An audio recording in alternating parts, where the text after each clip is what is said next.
अस्सलामुअलैकुम एवरीवन, क्या हाल है आप सबके। मैं हूं मरियम हसन और आप देख रहे हैं मेरा YouTube channel Moments with Mariam. ऐसा है कि काफ़ी दिनों से ये काम मेरा पेंडिंग था। किचन की मैंने डीपली क्लीनिंग करनी थी, ऊपर ऊपर से साफ़ कर लेती थी, लेकिन वो जो एक डीप क्लीनिंग होता है ना, हर कैबिनेट को खोल के चीज़ें निकाल के साफ़ करना, ये काम बड़े दिनों से पेंडिंग था। गर्मी इतनी थी और छोटा सा किचन है ना, तो इतना हीटअप हो जाता था ना, यकीन करें दिल ही नहीं करता था। अब जो है ना, मुझे उलझन होना शुरू हो गई थी कि मैं मतलब काम करते हुए भी जो है ना, मुझे ना मज़ा आ रहा था और उलझन अजीब अलग से हो रही थी कि बस साफ़ कर लूँ मैं। सबसे ज़्यादा जो प्रॉब्लम थी ना, मुझे ये नीचे वाले कैबिनेट्स की थी। इनके अंदर जो है ना, ऐसे बैठ के चीज़ें निकालनी पड़ती हैं और मतलब अच्छा खासा जो है ना यहाँ मेस हो जाता है, क्योंकि सेपरेशन पोर्शंस तो बने नहीं हुए हैं। एक सिंपल सा जो है ना कैबिनेट है, तो हर चीज़ को अरेंज बड़ी मुश्किल से करना पड़ता है। तो यहाँ आपने मुझे जज नहीं करना। ये जो आपको ब्लैक ब्लैक से स्टेन नज़र आ रहे हैं ना, ये ऐसे है कि काफ़ी पुराना है ना, तो इसके नीचे जो अब लोहा है ना, वो अक्सर ही उसके मतलब वो गल के ना नीचे गिर जाता है। दूसरा यहाँ पे ना वो आटा वगैरह काफ़ी गिरा हुआ था, मुस्तफ़ा निकाल के फेंकता है ना, तो उसकी वजह से ना यहाँ पे फिर आटा और रोटियाँ काफ़ी कुछ था। खैर, तो सबसे पहले ना मैंने ये जो प्याज वगैरह रखने के लिए मैंने रैक रखा था ना, इसको मैंने निकाला। मैंने कहा जितनी देर में मैं बाकी क्लीनिंग करूँगी ये ड्राई हो जाएगा, ताकि ड्राई होगा तो फिर ही मैं प्याज इसमें रखूँगी, क्योंकि आपको पता है गीले आजकल मौसम में ना प्याज रखा नहीं जाता, ख़राब बहुत जल्दी हो जाता है। अच्छा, ये इतना गंदा नहीं था, वो इसलिए क्योंकि इसके अंदर ना मैंने शीट बिछाई हुई थी। बस वो मैंने शीट निकाली ना, तो साइड पे थोड़ी डस्ट वगैरह थी, अदरवाइज़ ये बिल्कुल साफ़ था। लेकिन फिर भी बस मैंने कहा जब मैं डीप क्लीनिंग कर रही हूँ तो इसको भी जो है ना वो अच्छे से मैं साफ़ कर लेती हूँ, ताकि जो भी डस्ट वगैरह है वो सब साफ़ हो जाएगी। डीप क्लीनिंग का मकसद ही यही होता है कि हर चीज़ को निकालना और साफ़ करना। अच्छा, मैं क्या करती हूँ कि जब भी मैं ये डीप क्लीनिंग वाला काम करती हूँ या कोई कैबिनेट वगैरह ओपन करती हूँ ना, उसको साफ़ करने के लिए, तो मैं साथ साथ ना डिक्लटरिंग भी करती जाती हूँ। और वो इस तरह से कि जो चीज़ मेरे इस्तेमाल में नहीं होती है, या जो चीज़ जो है मैं काफ़ी अरसे से बस ऐसे ही रखी हुई है, मैं यूज़ नहीं कर रही, उसको ना फिर मैं साथ साथ निकालती जाती हूँ। क्योंकि आपको पता है कि हम चीज़ें तो लेके आते रहते हैं और ढेर लगता रहता है, और बस जो नई चीज़ें आती हैं ना वो यूज़ होती जाती हैं, पुरानी चीज़ें जो है वो या तो पीछे चली जाती हैं या उस तरह से फिर इस्तेमाल में नहीं आती। खैर, उसको मैंने जो है अच्छे से धो के मैंने रखा। मैंने कहा जितनी देर में ये ड्राई होता है, मैंने ये शेल्फ़ जो है इसको अच्छे से क्लीन किया, और अंदर से इसका पेंट वगैरह ख़राब है, आपने वो बस अवॉइड करना है। नीचे इसके मैंने एक शीट बिछाई हुई है, मोटी सी ये शीट है, तो इससे बड़ा जो है ना वो साफ़ हो जाता है। बाकी डोर वगैरह में मैंने क्लीन कर लिए थे। बस जो चीज़ें फ़िल करने वाली थी, ये बॉक्सेस थे, ये वैसे तो साफ़ ही थे, बस इनके ऊपर मैंने ना कपड़ा मार लिया, तो ये भी साफ़ हो गए। इनके लिड जो है ना वो ज़्यादा गंदे थे। वो ऐसा होता है कि यहाँ मैंने आटा रखा है ना, तो बस कभी आटा निकालते हुए गिर जाता है। आपको पता है आटा कितना उड़ता है, पाउडर की तरह तो वो होता है।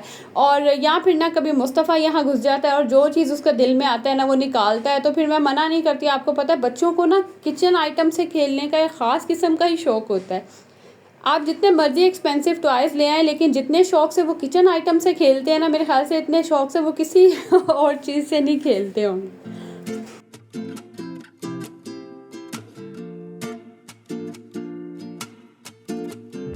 खैर, यहाँ पे मैंने बॉक्सेस क्लीन करके उनको नीचे रखा, और ये जो शीट मैं आपको पहले बता रही थी ना कि मैंने उस रैक में रखी हुई है, ये एक्चुअली में ना ये वॉलपेपर है।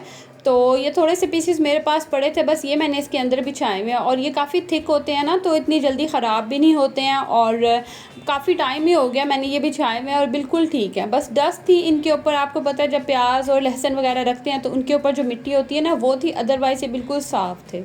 तो बस इनको भी मैंने क्लीन करके ना धूप में थोड़ी देर के लिए रख दिया, ताकि थोड़ा सा भी मॉइस्चर होना तो वो ड्राई हो जाए। तो फाइनली ये कैबिनेट जो है क्लीन हुआ, और यकीन करें मेरी कोई जान में जान आई। आपने पहले वाला हाल भी देखा होगा और अभी वाला हाल भी आप देख सकते हैं, कोई ज़मीन आसमान का जो है ना यहाँ फ़र्क था। और मुझे इतनी खुशी हो रही थी ना कि फ़ाइनली मैंने इसको क्लीन कर लिया। उसके बाद बारी आती है ये किचन के जो ये जो स्टोव है ना, उसके नीचे वाला कैबिनेट है। यहाँ मैंने डेली यूज़ के जितने भी बाउल और हर चीज़ ना मैंने यहाँ रखी हुई है। तो ये एक देख नीचे बहुत है, तो ऐसा होता था कि मैं ना बस उठाया और ऊपर से मैंने ऐसी चीज़ फेंक दी, बाउल रख दिया, और हर एक के ऊपर दूसरा स्टैक होके ना, तो वो अच्छा खासा ये मैस बना हुआ था। तो बस मैंने यही सोचा कि जो बाउल मैं काफ़ी देर से यूज़ नहीं कर रही, या जो ख़राब हो गए हैं, जिनके कलर फेंट हो गए हैं या निशान पड़ गए हैं, बस वो जो है ना मैंने बाउल साथ साथ निकालती गई। और कुछ तो ऐसा था कि लिड्स पड़े हुए थे लेकिन बाउल नहीं थे, कुछ के बाउल थे लेकिन लिड नहीं थे। तो बस वही सारी चीज़ें जो है ना मैंने निकाली, साइड पे करती गई और जो चीज़ें थी प्रॉपर उनको उनकी जगह पे रखा।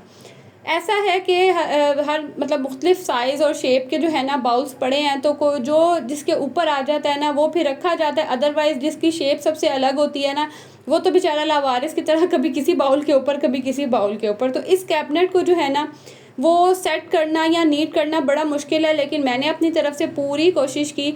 और ऊपर वाले पोर्शन पे मैंने ये स्पून्स वगैरह रखे हैं, ग्लास रखे हैं और पीछे बस छोटे मोटे जैसे चॉपर और जो चीज़ें आती हैं वो रखी हैं, जो मैं मतलब रेगुलर यूज़ नहीं करती हूँ। और नीचे कुछ इस तरह से जो है ना मैंने इसको साफ़ किया। तो फाइनली ये जो नीचे वाले कैबिनेट्स थे ना ये क्लीन हो गए। तो उसके बाद बारी थी ऊपर वाले कैबिनेट्स की। अच्छा, ऊपर वाले कैबिनेट्स ना इतने गंदे नहीं थे, बस इनके ये जो डोर्स थे ना ये क्लीन होने वाले थे और जहाँ तक मेरा हाथ जा रहा था ना वहाँ तक तो मैंने क्लीन किया। लेकिन ऊपर से अब मैं सोच रही हूँ किसी दिन स्टूल वगैरह रख के अच्छे से जो है ना इसे ऊपर से भी साफ़ करूँ, क्योंकि आपको पता है कि ग्रीस वगैरह जो है ना वो काफ़ी जम जाती है। तो मैंने कहा किसी दिन ना मैं ऊपर से भी क्लीन करूँगी।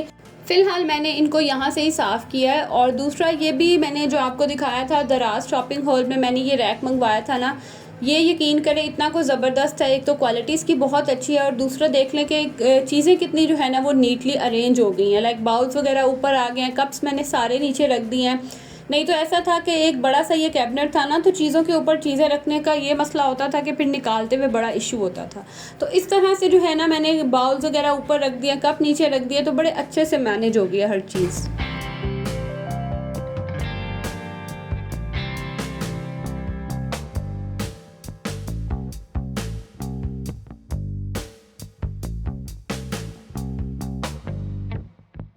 अच्छा, जैसे-जैसे चीज़ों को क्लीनिंग की ज़रूरत होती है ना, वैसे-वैसे डिक्लटरिंग की भी बहुत ज़रूरत होती है। चाहे जगह आपके पास ज़्यादा है या कम है, लेकिन जो चीज़ें इस्तेमाल में नहीं हैं उन्हें वक़्त के साथ-साथ ही अगर आप निकालते रहें ना, तो यकीन करें एक तो घर मैसी नहीं होता और जगह भी क्लीन रहती है और आपको स्पेस भी बहुत मिल जाती है। तो मेरी कोशिश यही होती है कि मैं साथ-साथ जो है ना वो चीज़ें निकालती जाऊँ जो मेरे यूज़ में नहीं है, और जो यूज़ में ज़्यादा यूज़ में है ना उनको मैं आगे-आगे रखूँ, ताकि मुझे प्रॉब्लम भी ना हो इस्तेमाल करने में।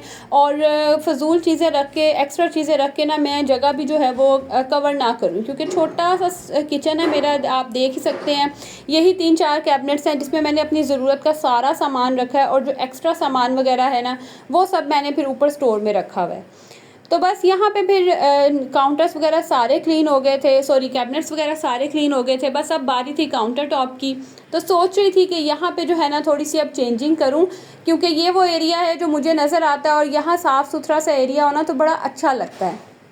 खैर आगे बताती हूँ कि मैंने यहाँ पे क्या किया। उससे पहले ना ये स्पाइस रैक था, ये भी, इसके ऊपर भी काफ़ी डस्ट इकट्ठी हुई हुई थी, तो बस कुछ ग्रीस वाले हाथ लगे हुए थे। ऐसा सच इतना गंदा नहीं था, साफ़ ही था, क्योंकि मैं ना इसे टाइम टू टाइम क्लीन करती रहती हूँ। मुझे बहुत उलझन होती है जब आप कोई चीज़ को हाथ लगाएं और उसके ऊपर जो है ना वो चिकनाहट सी हो या वो ग्रीस सी इकट्ठी हुई हो ना, तो बहुत मुझे उलझन होती है। तो मैं जब कुकिंग कर रही होती हूँ ना, मैं फिर साथ साथ इन चीज़ों को तो एटलीस्ट मैं साफ़ करती रहती हूँ, क्योंकि आपको पता है कुकिंग करते हुए गंदे हाथ लगते हैं, कभी मसालों वाले, कभी ऑयल वाले।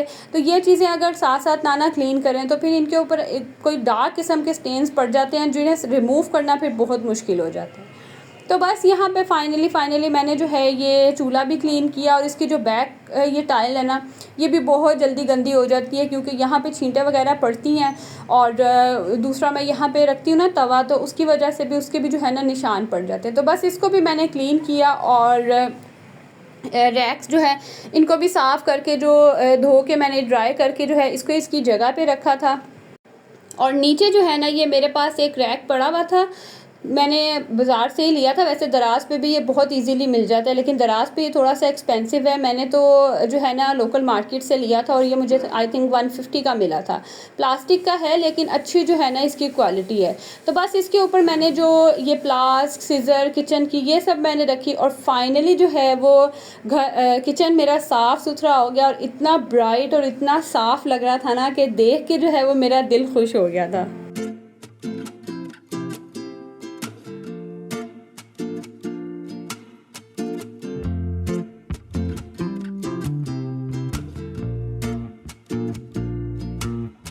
तो जी फाइनल लुक मैं आपके साथ शेयर कर रही हूँ। उम्मीद करती हूँ कि आज का व्लॉग जो है वो आपको पसंद आया होगा और मुझे देख के आपको भी थोड़ी सी मोटिवेशन मिली होगी तो आपने इसको लाइक ज़रूर करना है और कमेंट सेक्शन में आपने कमेंट भी लाजमी करना है, डन लिखना है, क्योंकि यकीन करें इतना लंबा व्लॉग होता है और उसको एडिट करना और फिर आपके सामने पेश करना जो है ना एक अच्छी खासी मेहनत लगती है। तो चलें अब मैं यहाँ आप लोगों से लूँगी इजाज़त, और अगर वीडियो अच्छी लगे तो लाइक ज़रूर करना है, साथ ही साथ अपने फ्रेंड्स एंड फैमिली में भी शेयर कर दें और चैनल पे न्यू है तो इसे सब्सक्राइब कर दें। अब मैं आपसे मिलूँगी नई वीडियो के साथ इंशाल्लाह। तब तक के लिए जी अपना भी ख्याल रखिएगा और दूसरों का भी। अल्लाह हाफिज़।